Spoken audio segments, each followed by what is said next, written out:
네가 뭘 어쩌겠어 나는 너가 없으면 အခုလိုမျိုး cinematic ဆန်ပြီးတော့ရမ်းမိုက်တဲ့ဗီဒီယိုတွေကိုကျွန်တော်တို့ edit ဖြတ်ခြင်းကွန်ပျူတာတစ်လုံးမလိုပါဘူးကျွန်တော်တို့ iPhone ထဲမှာ CapCut ဆိုတဲ့ software လေးတစ်ခုကို download ပြီးတော့ကျွန်တော်တို့ edit ဖြတ်လို့ရပါတယ်ဘယ်လို edit ဖြတ်မလဲဆိုတာကိုကျွန်တော်အခုဒီဗီဒီယိုမှာပြပြပေးပါမယ်အရင်ဆုံးကျွန်တော်တို့ edit မဖြတ်ခင်မှာ CapCut ဆိုတဲ့ app ကို App Store ထဲမှာကျွန်တော်တို့ free download ဆွဲလို့ရပါတယ်အဲ့ကောင်လေး download ဆွဲပြီးရတယ်ကျွန်တော်တို့ပထမဆုံးဗီဒီယိုဖြစ်တဲ့ဒီ background နဲ့အရှိရလူကြားမှာtest နေတာပေါ့နော်စာလေးဘယ်လိုထည့်မလဲဆိုတော့ကျွန်တော်ပြောပြပါမယ်ဒါပေမဲ့အဲ့အလေးမပြောပြခင်မှာကျွန်တော်တို့ဗီဒီယိုလေးအကြောင်းနည်းနည်းသိဖို့လိုပါတယ်အဲ့လိုမျိုးဗီဒီယိုလုပ်မယ်ဆိုကျွန်တော်တို့ငခိုမူရေးဗီဒီယိုမှာပေါ့နော်ဒီ background layer ရှိမယ်အဲ့ရှိမှာလူပေါ့နော်လူကိုကျွန်တော်တို့ foreground ပေါ့ foreground layer ရှိမှာပေါ့အမှန်မှန်အဲ့နှစ်ခုလုံးကမျက်နှာပြင်တစ်ခုထဲမှာရှိနေတာပေါ့နော်အဲ့ဒီအရာကိုကျွန်တော်တို့ဘယ်လိုလုပ်ကြမလဲဆိုတော့ဗီဒီယိုနှစ်ခုပွားလိုက်ပွားပြီးတော့ပထမဗီဒီယိုမှာကျတော့ကျွန်တော်တို့ background ပဲယူလိုက်မယ်ယူပြီးတော့အမှကျွန်တော်တို့ test layer ထည့်မယ်ဒုတိယဗီဒီယိုမှာကျတော့ကျွန်တော်တို့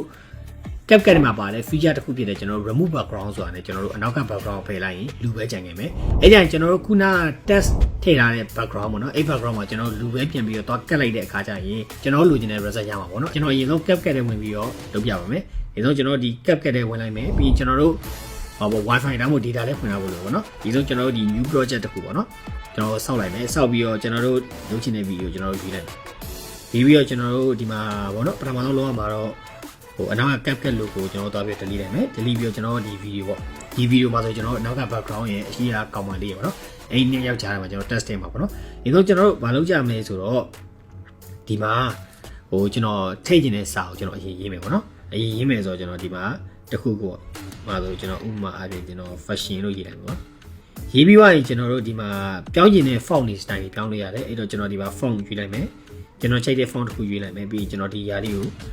တော်တော်လေးကြီးလိုက်တော့ကြီးလိုက်ပြီးတော့ကျွန်တော်သဘောကျပြီဆိုရင်ဒါပြီးကျွန်တော်နောက်တစ်ခုက animation လေးနဲ့ထည့်မယ်ဒီမှာကျွန်တော် iSure ကျွန်တော် animation ဆိုရဲအဲ့ဒါဝင်ပြီး glitch တွေယူလိုက်ပေါ့ရွေးပြီးတော့ကျွန်တော်ဒီဘက်အောက်မှာပေါ့နော် in နဲ့အောက်ဆိုရှိရင် in ဆိုတာကျွန်တော်ဗီဒီယိုစကားချင်းမှာဝင်လာမှာလားဗီဒီယိုအထက်မှာ animation ဝင်လာမှာပေါ့နော်အဲ့ရွေးမယ်ပေါ့ကျွန်တော်ဒီမှာဆိုရင် glitch လေးကိုကျွန်တော်အချိန် duration နဲ့ရွေးလို့ရတယ်ပြီးရင်ကျွန်တော်ဒီအောက်ထဲဝင်ပြီးတော့ပြန်ပြီးတော့ထွက်တဲ့အခါကျရင်ကျွန်တော်ဒီနားမှာ flicker ဆိုတဲ့ effect လေးကျွန်တော်သုံးလိုက်ဟုတ်ပြီကျွန်တော်သုံးလိုက်တဲ့အခါကျရင်ကျွန်တော်ရဲ့ဗီဒီယိုလေးကဒီစာလေးကိုလည်းကျွန်တော်နောက်ဆုံးပြီးတော့ထားလိုက်မယ်အဲကြရင်ဒီမှာဆိုရင်ကျွန်တော် intro ဝင်ဒီ fashion ဆိုတဲ့စာလေးကdelete ပေါ်လာမယ်ပြီးသွားရင်ကျွန်တော်ဒီလိုမျိုးလေးသူ style လေးတစ်ခုနဲ့ပြောက်အောင်ပါနော်အဲ့ဒီရသွားပြီဆိုရင်ကျွန်တော်ဒီဗီဒီယို export ရင်ထုတ်လိုက်မယ်ထုတ်ပြီးတော့မှကျွန်တော်ခုနကပြောသလိုနောက်တဲ့ဗီဒီယိုကိုပြန်ထပ်မယ်ပေါ့နော်ကျွန်တော်ဒီကောင် export ထုတ်လိုက်ပြီ export ထုတ်နေတဲ့အချိန်မှာကျွန်တော်တို့ဒီအပြင်ကိုထွက်သွားတာကိုစက်ကွင် lock ဖြစ်တာပေါ့လုပ်လို့မရဘူးပေါ့နော်ကဲဒီကောင်လေးကျွန်တော် export ထုတ်ပြီးသွားရင်ကျွန်တော်နောက်တဲ့ project တစ်ခုခေါ်လိုက်မယ်ခေါ်လိုက်ပြီးသွားရင်ကျွန်တော်ဘာလုပ်မလဲဆိုတော့ဒီ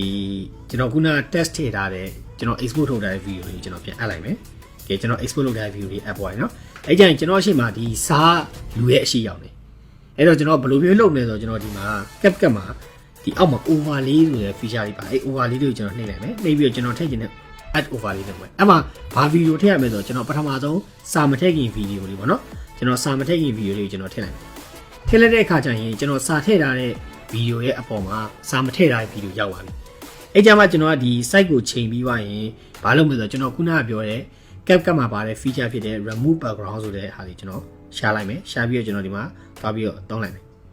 တုံးပြီးမှကျွန်တော် remove background မှာနှိပ်လိုက်မယ်နှိပ်လိုက်တဲ့အခါကျရင်သူက percent တွေပေါ့နော် 100% ပြည့်သွားရင်အနောက်က background ကိုဖယ်ပြီးတော့လူပဲကြံခဲ့မှာပေါ့နော်ကျွန်တော်တို့အခုဆိုရင်80%ကနေကျွန်တော်တို့100%နီးပါးရောက်လာပြီเนาะအဲ့ကြရင်ကျွန်တော်တွေ့ရပါလိမ့်မယ်ကျွန်တော်တို့ဒီစာလေးကကျွန်တော်တို့ background ရဲ့အနောက်မှာ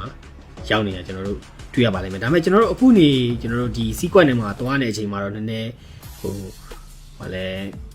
လက်ဒီနည်းနည်းတိတ်မတိသက်တာတွေ့ရပါလိမ့်မယ်ဒါပေမဲ့ကျွန်တော်တို့ဒီမှာဆိုမှာလက်ဒီနှစ်ထပ်ဖြစ်နေတာပေါ့တွေ့ရလိမ့်မယ်ပေါ့နော်ဒါပေမဲ့ကျွန်တော် export ထုတ်ပြီးသွားရင်တော့အဲ့အရာတွေကပြောင်းအောင်ပေါ့နော်အဲ့တော့ကျွန်တော်ဒီဟာလိုချင်တဲ့ result ရပြီထုံးစံတိုင်းနောက်က CapCut intro လေးကို